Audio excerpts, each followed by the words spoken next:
daerah Jawa Tengah Sriyanto Saputra mengingatkan semua pihak agar mengedepankan politik yang beretika dan bermartabat.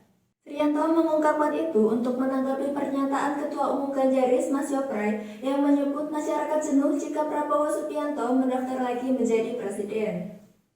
Demokrasi ini tentunya siapapun punya hak untuk dukung-mendukung dalam sebuah kontestasi, termasuk dalam pilpres misalnya.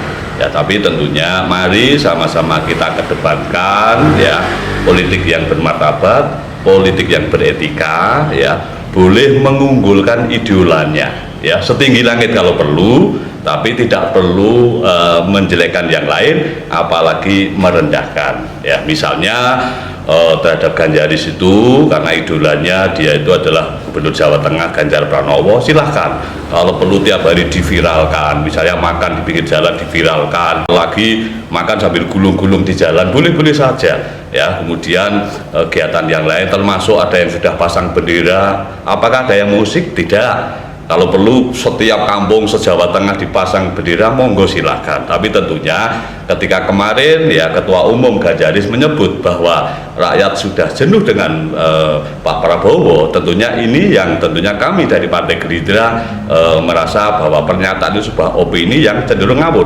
Fakta menunjukkan bahwa hari ini ya sampai detik ini bahwa semua lembaga survei yang independen yang bukan pesanan pihak tertentu ya menempatkan Pak Prabowo di urutan tertinggi dalam survei calon presiden 2024. Padahal hari ini ya Pak Prabowo sampai detik ini masih fokus membantu Pak Jokowi sebagai Menteri Pertahanan. Beliau konsen terhadap alutsista, bagaimana pertahanan kita semakin kuat, ya ini yang terus dilakukan. Namun fakta menunjukkan bahwa dari hasil survei Pak Prabowo pun menjadi menteri terbaik di antara kabinet Presiden Joko Widodo. Nah inilah sebuah bukti bahwa tentunya apa yang disampaikan Ganjaris itu sangat ngawur. Makanya kami minta ya Ganjaris itu datang ke Jawa Tengah. Kami orang Jawa Tengah, kebetulan saya menjadi anggota DPRD Jawa Tengah 2 periode.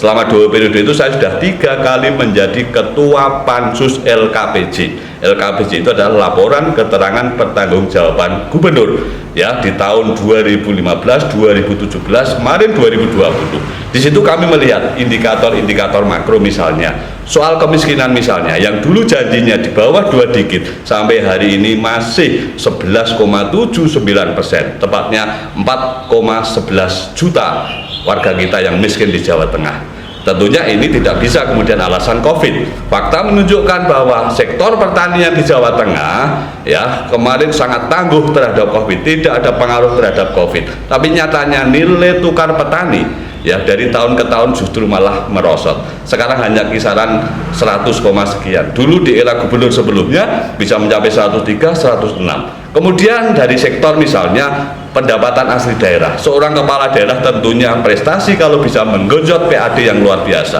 Di RPJMD bahkan sudah direvisi ya 2 kali RPJMD di periode pertama menjelang Pilgub 2018 dulu tahun 2017 RPJMD sudah direvisi. Kemudian kemarin pun juga direvisi karena alasan corona. Misalnya PAD sebelum direvisi kemarin tahun ini atau tahun 2022 ini nanti mestinya PAD kita 18 triliun. Tapi barusan kemudian kemarin ada Pansus LKPJ direvisi menjadi 17 triliun. Tapi apa yang terjadi? Sekarang hanya 16 triliun. 16, sekian. Makanya kemarin kami dari Banggar ketika rapat minta dinaikkan, itu pun mampunya hanya 16,3 triliun. Inilah makanya kami bicara dengan data, dengan angka, tidak asal ngawur, tidak hanya melihat dari awang-awang. Kalau kami menyampaikan bahwa mari kita diskusi di Jawa Tengah, kami sangat siap.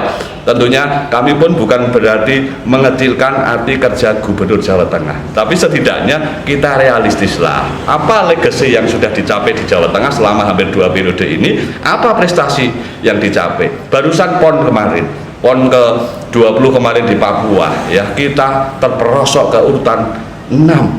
Kita kalah dengan Papua, kita kalah dengan Bali. Saya kebetulan wartawan sejak 91, tahu prestasi Jawa Tengah ketika PON. Setidaknya dulu di urutan ke-4 lah. ya, kemudian maksimal 5 ini kemarin merosot. Tapi yang riuh di media sosial kemarin adalah kegiatan gubernur di Papua yang tidak ada kaitannya dengan peningkatan prestasi. Nah inilah mari kami tekankan, kita berpolitik secara santun. Pak Prabowo ya di Gerindra itu yang namanya Pilpres belum mikir. Hari ini kader-kader diperintahkan Pak Prabowo fokus untuk ikut membantu pemerintah menangani corona. Bahkan terakhir ketika Garuda ini terancam bangkrut, Pak Prabowo menginstruksikan kalau perlu nanti seluruh kader Gerindra se-Indonesia termasuk anggota dewan seperti kami untuk patungan urunan saweran biar Garuda tidak bangkrut. Sehingga di sini jelas bahwa urusan Pilpres ya di Gerindra itu sesuai KLB di Hambalang akan dibahas di 2023. Saya dengar di PDI Perjuangan sahabat kami pun juga sama, hari ini belum saatnya lah bicara soal Pilpres 2024. Tapi kalau sekarang di luar sudah bising soal urusan capres silahkan, tapi tentunya masyarakat jangan dibodohi ya. Yang terpenting bagi kami adalah sekarang konsentrasi bagaimana mendekat ke rakyat, ikut bersama-sama mendukung pemerintah di level nasional. Pak Prabowo mendukung Pak Jokowi bagaimana mengatasi COVID ini segera berakhir, ekonomi ketika kita kembali pulih seperti sedia kala. Saya kira itu. Terima kasih.